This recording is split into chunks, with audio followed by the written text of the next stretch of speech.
Sometimes it still shocks me. I tried to take your life. I never wanted kids. I never wanted to start a family. I was one of those girls growing up that shied away from babies. I didn't play with dolls. I played strategy games. I remember I would break a sweat if someone tried to hand me their baby, just assuming that I was female, I would know what to do or at least enjoy the experience. Times have changed. But really, I had no maternal longings at all. I mean, of course I had dreams and ambitions, but none of which included starting a family. I'm not sure why I didn't feel maternal or nurturing. Maybe it was because of my own childhood. The family I grew up in was very broken. It was a mess.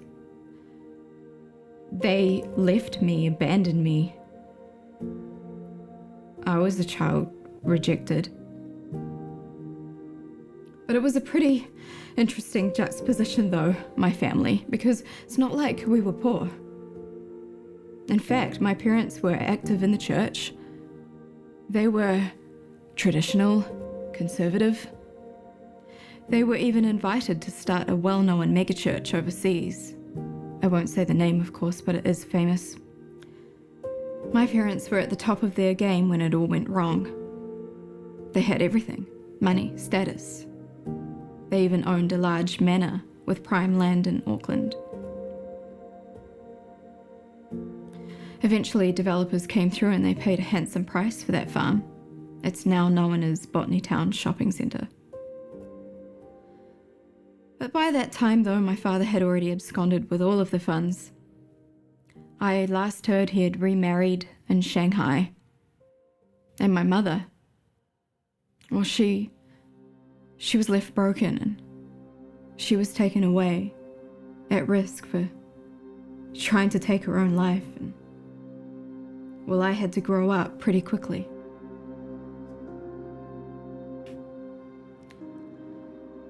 In fact, that old house I grew up in went up in flames. I was sort of relieved, I guess. You know, it was a bit like a metaphor of my own life, and that was finally closed, and I never wanted it to be open again. Nailed shut. Ashes. It made me sure that one thing, I didn't want to go through that myself. And nor did I want anyone else to. I didn't want my own child having to run through broken glass and run away from a pointed rifle gun at her head.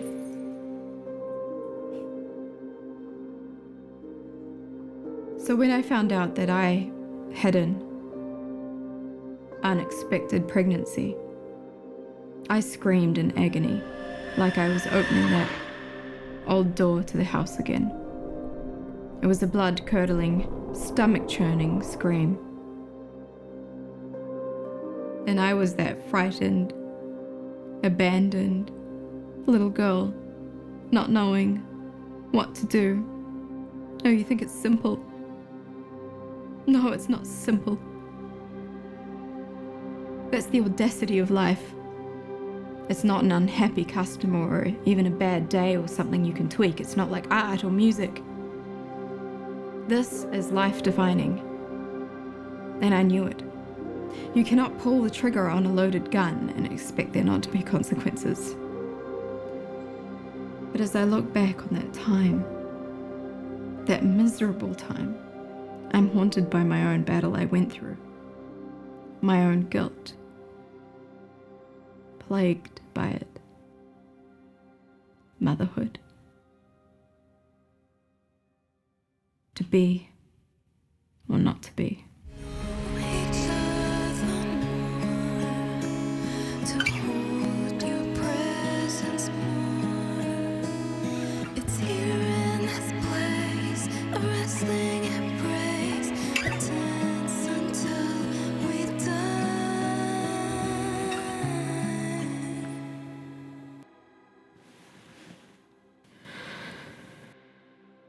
There's your muse, the artist, the actor.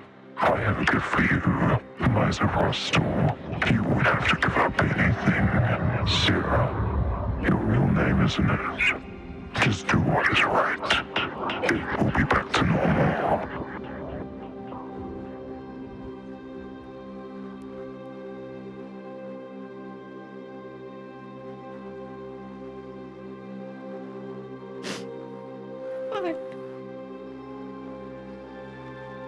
What do I...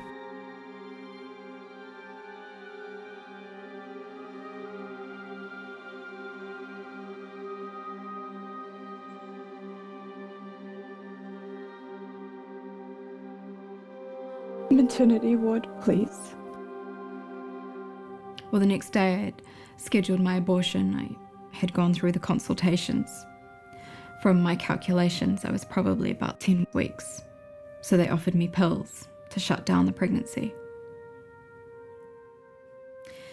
You know, I asked the nurse if I would see anything if I take the pill.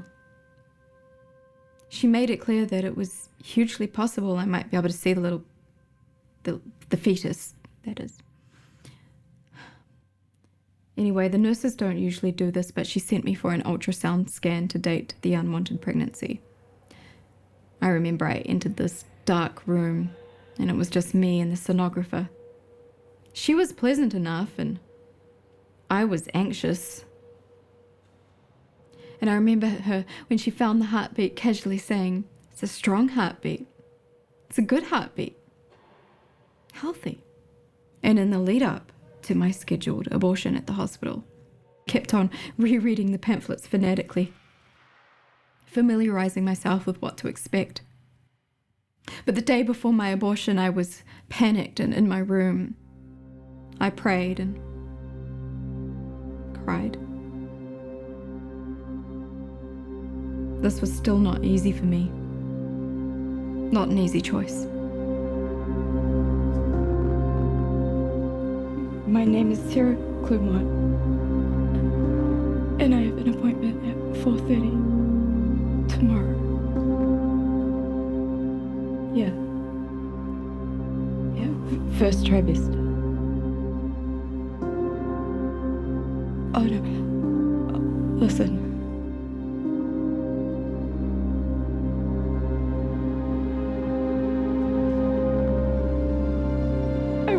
I won't be able to come tomorrow. I won't. Yeah, that's okay. Thanks. I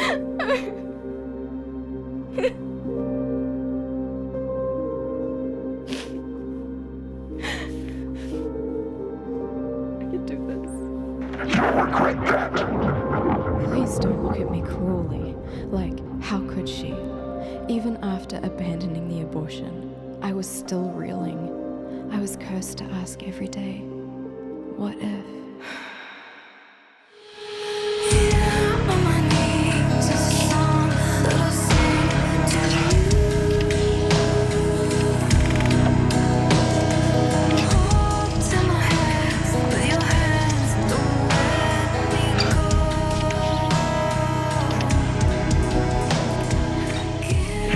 Dancing in the dark with me again.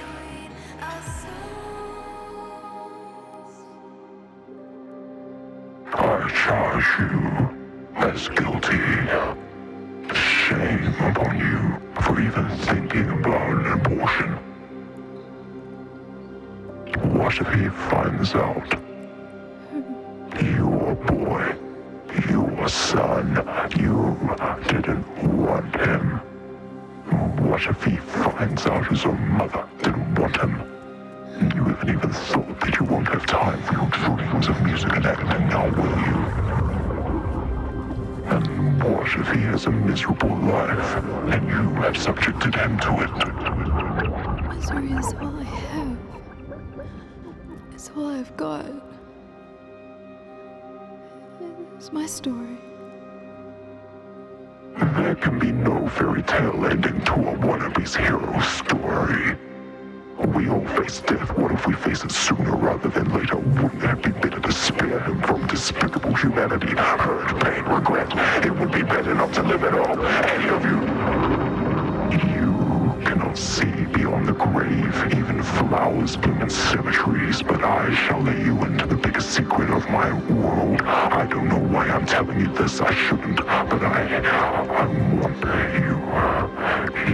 You look so beautiful tonight. It's your human fragility. It's your weakness. It's intoxicating for us. Even your distant God loves the broken, but this is why we are so attracted to you. You cry and have feelings and pain, and your pain is your heart beats with the essence of life. It tells us you're alive. You have feelings and tears, and I'm almost jealous. What breaks you makes you more valuable.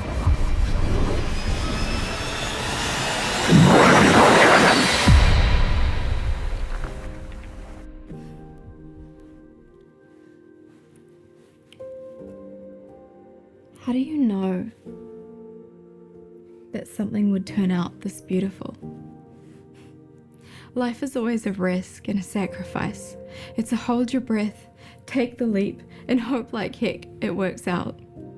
But sometimes to have the most fun in the river, you gotta go through the rapids. You know something though?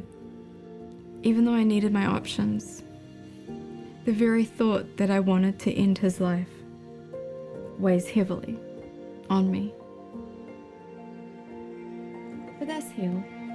Instead I get joy, wonder, turbulence. And I get the family I never had.